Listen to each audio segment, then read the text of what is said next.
Hello everyone, Angela here with Turo Family Chiropractic and your weekly PSA or Piece of Salutogenic Advice. So this week, talking about thinking outside the box. And when I say that, I mean quite literally thinking outside the box when it comes to your nutrition and your food choices.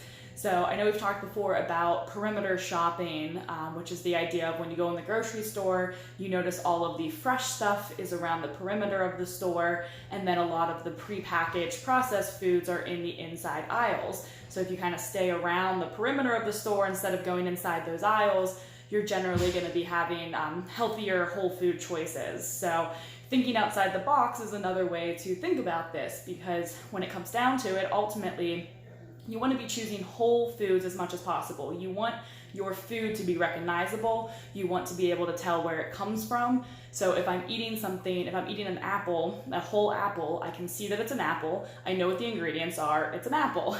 If I'm eating something apple flavored, so let's say like an apple Nutri-Grain bar or something, if you look at the ingredients list, yes, apple might be one of the ingredients, but there's going to be a lot of other stuff in there that's going to help with the processing, with preserving it, with making it taste good. So there's going to be added sugars and other added flavors. So you really want to have your food as whole and recognizable as possible. If something's put in front of you that has been processed and you look at it, you can't tell me all of the different ingredients that are in it.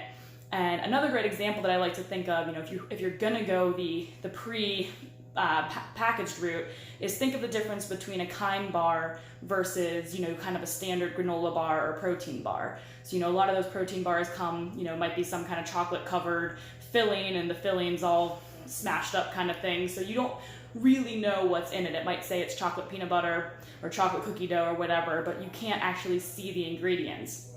Versus a Kind bar, you can actually see the almonds, the nuts, the fruit clusters, the drizzle of caramel or chocolate, whatever it is. So it's a much more natural way to go. So if you think of it that way, you want to be able to look at what's on your plate and identify what those ingredients are. So if you're doing a lot of food that comes in boxes and bags, prepackaged, you really want, as best as possible, to pick things that have a short ingredients list, so no more than 4 or 5 identifiable ingredients on the list, and 2, avoid those things as much as possible, going for the fresh produce, the fresh meats and eggs, the local, if you're going to do it, local dairy, if you're going to choose dairy, choose local and minimally processed, and really looking to focus on, again, sticking to that perimeter, thinking outside the box,